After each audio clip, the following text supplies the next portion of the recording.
علامہ اقبال، میں عرض کر چکا ہوں کہ ان کی ابتدائی تعلیم میں اور خاندانی پس منظر کے اندر مذہبی اثرات بڑے گہرے تھے۔ بہرحال انہوں نے ایم اے کیا ہے غالباً 1897 میں، اور اس وقت کا کچھ اقبال جو ہے اس وقت سے لے کر 1905 تک کا اقبال، ایک طرف تو اس میں بھی نیشنلزم تھا، ہندی نیشنلزم، یہ نوٹ کر لیجئے۔ چنانچہ اسی دور کا اس کا ترانہ ہے، سارے جہاں سے اچھا ہندوستان ہمارا۔ آج بھی جو ہندوستان کا ریڈیو ہے اور ہندوستان میں حکومت کے زیر اہتمام اس ترانے کی جو ہے وہ بڑی سرپرستی ہوتی ہے، بہت اس کو جو ہے نشر کیا جاتا ہے، سارے جہاں سے اچھا ہندوستان ہمارا، ہم بلبلیں ہیں اس کی، وہ گلستاں ہمارا۔ بلکہ اس زمانے میں ایک ایسا شعر بھی انہوں نے کہا ہے جس کی کہ پھر شدید ترین نفی بعد میں ان کے اشعار سے ہوئی ہے۔ انہوں نے ایک نیا شوالہ کے نام سے جو نظم لکھی کہ سچ کہہ دوں اے برہمن گر تو برا نہ مانے، تیرے صنم قدوں کے بت ہو گئے پرانے۔ اسی میں ایک شعر ہے کہ پتھر کی مورتوں میں سمجھا ہے تو خدا ہے، خاک وطن کا مجھ کو ہر ذرہ دیوتا ہے، خاک وطن کا مجھ کو ہر ذرہ دیوتا ہے۔ اس درجے گہرا انڈین نیشنلزم اقبال کے اندر بھی موجود تھا۔ لیکن جب اقبال انگلستان گئے ہیں، یہ 28 برس کی عمر میں انگلستان گئے ہیں سن 1905 میں، اور 3 سال وہاں رہے، انگلستان اور جرمنی، اور بیرسٹری بھی کی، اور چونکہ فلسفی تھے پی ایچ ڈی بھی کر کے آئے۔ اس عرصے میں معلوم ہوتا ہے کہ اقبال کی قلب ماہیت ہو گئی۔ یہ میرا ایک تجربہ ہے، بڑا پرانا ہے، میرا مشاہدہ تھا۔ 1970 میں پہلی مرتبہ میں انگلستان گیا تھا، میرے چھوٹے بھائی وہاں زیر تعلیم تھے، انہوں نے بلایا تھا۔ وہاں میں نے دیکھا کہ یونیورسٹیوں میں پڑھنے والے ایک P H D, 2 P H D کرتے ہوئے لوگ بیٹھتے ہیں، جمعے کے روز قرآن پڑھتے ہیں، درس قرآن ہوتا ہے، اور وہ ایک دوسرے سے قرآن پڑھ کے سنتے بھی ہیں تاکہ جو تجوید کی غلطیاں ہوں ان کی تصحیح ہو سکے۔ اور میں نے سوچا کہ پاکستان میں اس سطح کے لوگ جو ہیں کبھی اس قسم کی مصروفیت میں مبتلا مجھے تو نظر نہیں آئے۔ تو اس کا مجھے ایک اصل میں تجزیہ میرا یہ تھا کہ جن لوگوں کی بنیادی تربیت میں اور خاندانی اثرات میں مذہب کا ایلیمنٹ موجود ہوتا ہے، چاہے وہ ہندوستان میں رہتے ہوئے وہ زیادہ ظاہر نہ ہو، نمایاں نہ ہو، اس کے آثار سامنے نہ آئے، لیکن جب وہ ایک مخالف ماحول میں پہنچتے ہیں، اس مخالف ماحول میں ان کے اندر کا وہ چنگاری ان کی جو ہے وہ شعلہ بن کر بھڑکتی ہے۔ چنانچہ یہ معاملہ میں نے پھر بعد میں امریکہ میں بھی دیکھا، ہر جگہ دیکھا ہے کہ وہاں 2 نتیجے ہوتے ہیں، یا تو یہ کہ ایک آدمی ڈاؤن دی ڈرین گیا، تو وہاں کی تہذیب میں رنگا گیا شراب اور یہ اور وہ اور رقص اور سب یہ ساری چیزیں آ گئی، اور یا پھر جو بچ گیا جس کے اندر دین کا کوئی حمیت کا شائبہ تھا، وہ پھر بھڑکتا ہے، پھر وہ ایکٹیوسٹ ہوتے ہیں، وہ کام کرتے ہیں۔ لہذا یہ معاملہ جو ہے علامہ اقبال کے ساتھ پیش آیا، اور خود انہوں نے کہا بھی ہے، مسلمان کو مسلمان کر دیا طوفان مغرب نے۔ وہاں سے جب یہ واپس آئے ہیں تو اب نوٹ کیجئے 1908 سے 1930 تک یہ جو 22 برس ہیں، علامہ اقبال نے کیا کیا نوٹ کیجئے، وہ آپ جانتے بھی ہیں، میں صرف گنوا رہا ہوں۔ اسلام کے نظام فکر اور فلسفہ اور حکمت کو بیان کیا، اپنی شاعری کے ذریعے سے بھی، اپنی نثر کے ذریعے سے بھی۔ قرآن کی ایک نہایت جدید اور بہت عمدہ تفسیر، اگرچہ تفسیر کے نام سے آپ کو کہیں تفسیر اقبال نہیں ملے گی، لیکن کلام اقبال خود تفسیر ہے، خود دعویٰ کرتا ہے کہ میرے پیغام میں سوائے قرآن کے اور کچھ نہیں ہے۔ گر دلم آئی نئے بے جوہر است، ورب حرفم غیر قرآن مزمرست، پردہ ناموس فکرم چاک کن، ای خیابہ راز خارم پاک کن۔ یہ مناجات بحضور سرور کائنات صلی اللہ علیہ وسلم، وہ کہتے ہیں کہ اے اللہ کے نبی، اللہ کے رسول، اگر میرے پیغام میں کہیں قرآن کے سوا کوئی شے شامل ہو گئی ہے میری شاعری میں، تو آپ میرے فکر کا پردہ چاک کر دیجیے۔ روز محشر خار و رسوا کن مرا، اور قیامت کے دن مجھے ذلیل اور خوار کیجیے گا، اور بے نصیب از بوسہ پاک کن مرا، اور مجھے اپنی قدم بوسی سے محروم کر دیجیے گا. یہ بات کہہ رہا ہے، اس کا دعویٰ ہے، اس نے جو کچھ کہا قرآن سے کہا. اس کی شاعری جو ہے میرے نزدیک، اور میں نے تو اپنی جو سورسز گنوائی ہیں کہ میں نے جو قرآن مجید کا فکر یا سوچ جو بھی آپ اسے کہیں، جو تھوڑا بہت مجھے میسر ہوا ہے، ان میں نے 8 اشخاص کو نمایاں طور پر بیان کیا ہے. 4 یہ ہیں 2 کے جوڑے. 2 ابوین ہیں، ابو الکلام ابو العلا مودودی، ابو الکلام آزاد. 2 دکترین ہیں، ڈاکٹر اقبال، ڈاکٹر رفیع الدین. 2 شیخین ہیں، شیخ الہند مولانا محمود حسن، جن کا ترجمہ ہے قرآن مجید کا، اور اس پر حواشی ہے شیخ الاسلام شبیر احمد عثمانی کی. 2 ہی عین مولانا فراہی اور مولانا اصلاحی، جنہوں نے قرآن مجید کے مضامین کے اندر جو اندرونی نظم ہے اسے واضح کیا. علامہ اقبال میری ایک بہت بڑی سورس ہے، بلکہ سب سے زیادہ گہرا اثر مجھ پر جو ہے بچپن سے جو ہوا ہے وہ تو علامہ اقبال کا ہے.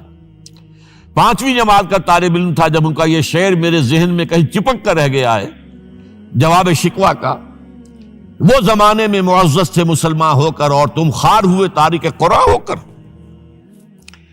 پھر علامہ اقبال نے مغربی فکر پر شدید تنقید کی، بہت بڑا ناقد، اور خاص طور پر مغربی تہذیب جو ہے اس کی نفی کی.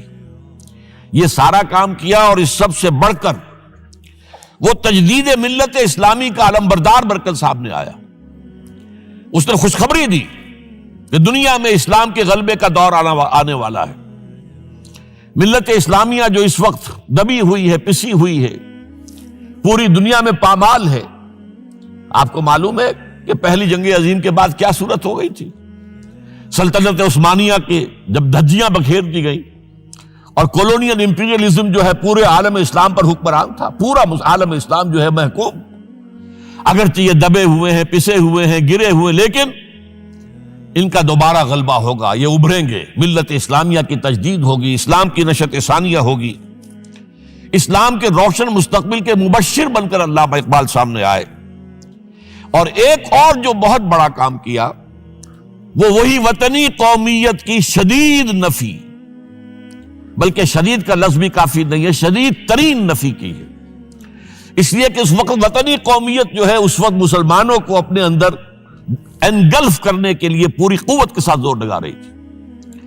میں نے علامہ اقبال کے حوالے سے جو باتیں کی ہیں کہ احیاء فکر اسلامی اور تجدید ملت اسلامی، اس کے ساتھ ساتھ ہندوؤں میں کیا ہو رہا تھا اس دور میں، ان کے ہاں بھی ان کی مذہبی تجدید کا عمل بڑی شدت کے ساتھ شروع ہوا. اس میں بھی چند ناموں کا میں تذکرہ کرنا چاہوں گا. بنکم چٹرجی، اس نے بندے ماترم کا یہ جو ترانہ ہے آج بھی بھارت کے اندر مجبور کیا جا رہا ہے مسلمانوں کو بھی کہ وہ بھی اسکولوں کے اندر یہ ترانہ پڑھیں، اور ابھی مسلمان رجسٹ کر رہے ہیں.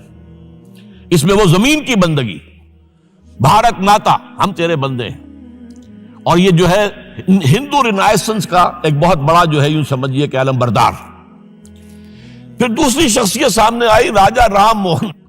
یہ شخص بہت بڑا فاضل، بڑا عالم، 10 کے قریب زبانیں جو ہے ان کا ماہر، جس میں یورپینز بھی اور ایسٹرن بھی.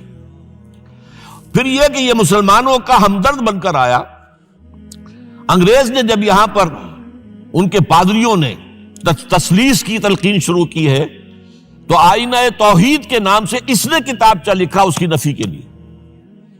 اس حوالے سے یہ کچھ ایسی شخصیت بننے کی کوشش کر رہا تھا کہ مسلمان بھی اس کو قبول کریں، اور اس کے بعد پھر اس نے برہمو سماج کے نام سے ایک ادارہ قائم کیا. یہ وہی تھا کہ جو اس سے پہلے اکبر نے جو فلسفہ دیا تھا دین الہی، بھئی اللہ کا معاملہ کرو، صرف اللہ کو سب مانتے ہیں، صرف نام ہے مختلف ہے، کسی نے کوئی نام رکھ دیا، کوئی مہادیو کہتا ہے، کوئی کچھ کہتا ہے، کوئی گاڈ کہتا ہے، سب خدا کو تو سب مانتے ہیں. یہ جو رسالت کا معاملہ ہے اور شریعت کا معاملہ ہے، یہ فساد کی جڑ ہے. رسالت کی بنیاد پر شریعتیں مختلف، عبادتیں مختلف، ذرا اس کو پیچھے ڈالو. تو دین اکبری یا دین الہی اس کا نام تھا. اس کے اندر بھی در حقیقت کوشش یہ تھی کہ تمام مذاہب کو ایک ہاون دستے میں ڈال کے اور اس کو کوٹ کے اور چھان پیس کے ایک صفوف بنا کر ایک کامن مذہب ہندوستان کا وجود میں لایا جائے. بہرحال اس وقت اللہ تعالیٰ نے کھڑا کیا ہے حضرت مجدد الفسانی رحمۃ اللہ علیہ کو کہ جنہوں نے اس فتنے کی سرکوبی کی۔ اس نے بھی مجلس ایزدی کے نام سے ایسا ہی ادارہ شروع کیا، اور یہ گویا کہ ٹھنڈی چھری کے مانند، اس لیے کہ اسلام کا دار و مدار تو رسالت پر ہے۔ بقول اقبال بمصطفیٰ برساں خویش را کے دی ہماؤست، اگر باؤ نہ رسیدی تمام بولا بیست۔ اسلام کا تو سارا معاملہ، دین جو ہے اس کا سارا جو دار و مدار ہے وہ رسالت پر ہے، نبوت پر ہے، اسی پر شریعت کا سارا دار و مدار ہے۔ رسالت سے کاٹ دیجئے، حدیث سے کاٹ دیجئے، سنت سے کاٹ دیجئے، تو پھر قرآن کو پھر موم کی ناک بنا کر جو چاہیں آپ تعبیر کر لیں، جو چاہیں تشریح کر لیں، جدھر چاہیں اسے موم کی ناک کی طرح بوڑ کر لے جائیں۔ بہرحال اس معاملے میں بھی پھر ایک تیسری تحریک جو شروع ہوئی وہ بہت ملیٹنٹ تھی، آریہ سماج، دیانند سرسوتی نے، یہ ملیٹنٹ تھی اور بڑی اس کی جو ہے پذیرائی ہوئی ہندو معاشرے میں۔ انہوں نے کھل کر یہ کہا کہ ہندوستان صرف ہندوؤں کا ملک ہے، یہاں مسلمانوں کے لیے کوئی جگہ نہیں، لہذا یا ہندو ہو جائیں مسلمان اور یا پھر یہاں سے ہجرت کر جائیں۔ کھل کر آریہ سماج، اسی کے تحت پھر مہاسبھا بنی، اسی کے تحت RSS، انتہائی ملیٹنٹ آرگنائزیشن جو ہے ہندوؤں کی، یہ سب جو ہے دیانند سرسوتی کا۔ یہ اسی طریقے سے پھر شدھی کی تحریک شروع ہو چکی تھی، ریکلیم کرو مسلمانوں کو، یہ ہم ہی میں سے تھے، ان کے آباء و اجداد کہیں جو ہے مسلمان ہو گئے، انہیں واپس لو۔ چنانچہ راجستھان کے علاقے میں جہاں بڑی جہالت تھی، مسلمانوں میں علم نہیں تھا، بس کہیں بزرگوں کے کسی زیر اثر فیض سے، کسی صوفی کے وہ اسلام تو لے آئے لیکن تربیت کا کوئی انتظام ہوا ہی نہیں، مسلمان حکومتوں نے کیا ہی نہیں، کچھ بھی نہیں کیا۔ تو نتیجہ یہ نکلا کہ بڑے پیمانے پر شدھی کی تحریک ہو رہی تھی۔ میوات کے علاقے میں بڑی تیزی کے ساتھ مسلمان جو میو تھے وہ ہندو ہو رہے تھے، اسی پر تحریک اٹھائی ہے مولانا الیاس رحمۃ اللہ علیہ نے۔ ان کا مقابلہ کرنے کے لیے، اس تحریک کا، اس شدھی کی تحریک کا مقابلہ کرنے کے لیے یہ تبلیغی جماعت کا نظام بنایا تھا کہ بس 6 باتیں لو اور جاؤ، دیہات میں جاؤ، چنے لے کر گڑ لے کر جاؤ، کسی کا کھانا نہ کھاؤ، اپنا کھانا کھاؤ، کوئی تنخواہ نہیں، اور دین کی تبلیغ کرو۔ یہ نظام ان کا در حقیقت اسی شدھی کی تحریک کے جواب میں شروع ہوا۔ پھر سنگٹن کی تحریک شروع ہوئی کہ ہندوؤں کو سب کو جمع کر دیا جائے۔ اب اس اعتبار سے ذرا نوٹ کیجئے، علامہ اقبال نے جو نفی پھر وطنیت کی ہے، اتفاق سے یہاں یہ اشعار لکھے ہوئے ہیں: اس دور میں میں اور ہے، جام اور ہے، جم اور، ساقی نے بنا کی روش لطف و ستم اور، تہذیب کے آزر نے ترشوائے صنم اور، مسلم نے بھی تعمیر کیا اپنا حرم اور، ان تازہ خداؤں میں بڑا سب سے وطن ہے، جو پیرہن اس کا ہے وہ مذہب کا کفن۔ اب ذرا قلب ماہیت کا اندازہ کیجئے، وہی شخص جو کہہ رہا تھا کہ خاک وطن کا مجھ کو ہر ذرہ دیوتا ہے، وہ آج اس وطن کو ایک سب سے بڑا بت قرار دے کر اور اس کا قلع کما کرنے کے لیے کس قدر زوردار الفاظ جو ہے، اور یہی دوسری طرف یہ بت کہ تراشیدہ تہذیب نوی ہے۔ یہ جو نیشن سٹیٹ کا تصور ہے، یہ 18ویں صدی سے یورپ میں شروع ہوا۔ نیشن سٹیٹ، ایک ملک میں رہنے والے سب شہری ہیں، برابر ہیں، اور ان کے اندر مذہب کا اختلاف ہو، یہ اس کا کوئی حیثیت نہیں، مذہب تو پرائیویٹ معاملہ ہے، ہاں جو سرکاری سطح پر ہوگا معاملہ، اجتماعی معاملات جو ہے وہ کسی مذہب سے طے نہیں ہوں گے۔ یہ نیشن سٹیٹ کا تصور، یہ بت کہ تراشیدہ تہذیب نوی ہے، غارت گرے کاشانہ دین نبوی ہے، بازو تیرا توحید کی قوت سے قوی ہے، اسلام تیرا دیس ہے تو مصطفی ہے، نہ زارہ دیری نہ زمانے کو دکھا دے، اے مصطفی خاک میں اس بت کو ملا دے۔ اس سے بھی زیادہ مجھے ملا ہے ایک ان کے قطعہ جو ہے: منزل راہ رواں دور بھی دشوار بھی ہے، کوئی اس قافلے میں قافلہ سالار بھی ہے، بڑھ کے خیبر سے ہے یہ مارکہ دین و وطن۔ خیبر، غزوہ خیبر سے کہیں بڑھ کر یہ دین و وطن کا مارکہ، کہ ہمارے نزدیک ہماری قومیت کی بنیاد ہمارا دین۔ آج دنیا یہ کہتی ہے کہ قومیت کی بنیاد وطن ہے، یہ جو مارکہ دین و وطن ہے، بڑھ کے خیبر سے ہے یہ مارکہ دین و وطن۔ اس زمانے میں کوئی حیدر کرار بھی ہے، تو واقعہ یہ ہے کہ علامہ اقبال نے اس سلسلے میں وہ رول بھی پلے کیا کہ جو حضرت مجدد الفسانی رحمۃ اللہ علیہ نے دین اکبری کا قلع قبا کرنے میں ادا کیا تھا، اور اس میں کوئی شک نہیں ہے۔ اس اعتبار سے میں کہا کرتا ہوں کہ حضرت مجدد الفسانی کے بروز کی حیثیت رکھتے ہیں علامہ اقبال، اور ان کو جو گہری نسبت تھی، حاضر ہوا میں شیخ مجدد کی لحد پر، وہ خاک کے ہے زیر فلک مطلع انوار، گردن نہ جھکی جس کی جہانگیر کے آگے، جس کے نفس گرم سے ہے گرمی احرار، وہ ہند میں سرمایہ ملت کا نگہباں، وہ ہند میں سرمایہ ملت کا نگہباں۔ ملت کا سرمایہ تو سارا کا سارا جو ہے ایمان بالرسالت سے۔ آپ حضرت مجدد الفسانی کے خطوط پڑھیے، سب سے زیادہ زور اطاعت رسول، اطاعت رسول، اطاعت رسول، اطاعت رسول۔ جس کی جڑ کاٹنے کی کوشش کی تھی دین الہی کے ذریعے سے اکبر نے، اس کو دوبارہ مستحکم کیا ہے وہ مجدد الفسانی رحمۃ اللہ علیہ نے۔ اب آئیے 1930 کا ماہ دسمبر، اس میں ایک بات ہم دیکھ چکے، محمد علی جناح ہندوستان کی سیاست سے مایوس ہو کر ملک چھوڑ کر انگلستان میں جا کر آباد ہو چکے۔ اور اس ضمن میں ایک واقعہ میں آپ کو سنا دوں۔ ایس ایم اکرام صاحب کا نام بہت سے حضرات کے علم میں ہوگا، ان کی 3 کتابیں جو ہیں بڑی مارکت الآراء ہیں، آب کوثر، موج کوثر، روض کوثر۔ ادارہ ثقافت اسلامیہ کے ڈائریکٹر رہے بہت عرصے تک، بہت پڑھے لکھے آدمی تھے۔ وہ آکسفورڈ میں پڑھتے تھے اس زمانے میں۔ وہ لندن گئے، انہوں نے محمد علی جناح صاحب سے ملاقات کی اور کہا کہ آپ کیوں چھوڑ کر آ گئے ہندوستان؟ ہندوستان کے مسلمانوں کو آپ کی رہنمائی کی ضرورت ہے۔ تو جواب جو تھا محمد علی جناح کا وہ نوٹ کرنے کے قابل ہے۔ ہندوز آر انکوریجیبل، یہ ہے جو نتیجہ نکالا تھا محمد علی جناح نے۔ یوں سمجھیے کہ 24 برس کی محنت شاقہ کہ کوئی اتحاد کا فارمولہ طے ہو جائے، کوئی بنیاد ہو جائے، کوئی ہمارے مابین متفق علیہ اسکیم بن جائے، لیکن جس درجے مایوس ہوا ہے شخص، ہندوز آر انکوریجیبل، یہ ناقابل اصلاح ہے۔ اور مسلمانوں کا حال یہ ہے کہ ان کا ایک لیڈر جو بات مجھ سے کرتا ہے صبح کو، وہ شام کو ڈپٹی کمشنر کو بتا دیتا ہے۔ تو اب میں ایسی قوم کی رہنمائی کیسے کروں؟ تو یہ میں نے آپ کو یہ واقعہ بھی سنا دیا کہ وہ مایوسی کا عالم کیا تھا۔ لیکن اب جو ہے 1930 میں، جبکہ مسلم انڈیا کا ایک سورج تو غروب ہو گیا تھا، مغرب میں جا کر بیٹھ گیا، مغرب میں سورج غروب ہوتا ہے، ایم اے جناح تو وہاں بیٹھ گئے۔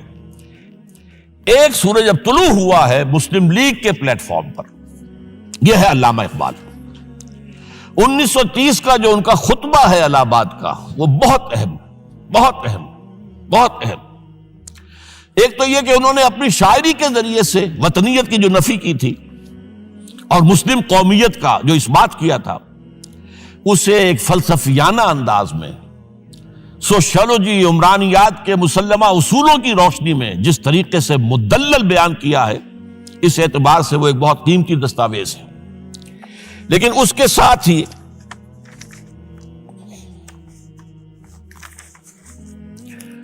انہوں نے ایک تجویز پیش کی، اور یوں بھی کہیے کہ ایک پیشن گوئی کی۔ وہ پیشن گوئی یہ تھی کہ ہندوستان کے شمال مغرب میں ایک مسلمان ریاست قائم ہوگی، اور پھر یہ بھی کہا میں مطالبہ کرتا ہوں کہ وہ قائم ہو۔ البتہ اس میں بعض لوگ جو ہیں اس پر یہ تنقید کرتے ہیں کہ علامہ اقبال نے تو یہ کہا تھا I would like to see the Punjab, the Northwest Frontier Province, Sindh and Balochistan amalgamated into a single state. Self-government within the British Empire or without the British Empire.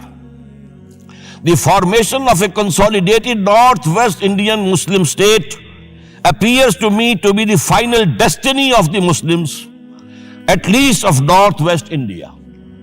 اس پہ اعتراض یہ کیا جاتا ہے کہ علامہ اقبال نے تو ہندوستان کے اندر برطانیہ کے حکومت کے اندر کے لیے تجویز دی تھی، لیکن یہ بات غلط ہے۔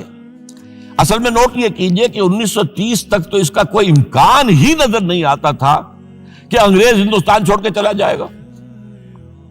تو اس وقت کے لیے ان کی تجویز یہ تھی کہ ہندوستان میں ایک صوبہ بنا دیا جائے، یہ آج کا پاکستان، یا یوں سمجھیے کہ جو کچھ عرصے پہلے 1 یونٹ بنا تھا، برٹش انڈیا میں بھی یہ 1 یونٹ کی حیثیت سے ایک سٹیٹ بن جائے، تاکہ اس علاقے میں مسلمانوں کے اندر جو کچھ قومیتی کچھ تھوڑا فرق ہے، کلچر کا فرق ہے، کچھ ان طرح کی چیزیں، زبانوں کا فرق ہے، تو یہ جو ہے مل جل کر ان کے اندر ایک قوم کا تصور جو ہے باقاعدہ پیدا ہو جائے۔ اسی لیے وہ کہتے ہیں I demand the formation of a consolidated Muslim state in the best interest of India and Islam۔ اب اس میں وہ بات یہ کہتے ہیں کہ for Islam it will be an opportunity to rid itself of the stamp that Arabian imperialism was forced to give it, to mobilize its laws, its education, its culture, and to bring them into closer contact with its own original spirit and with the spirit of the modern time۔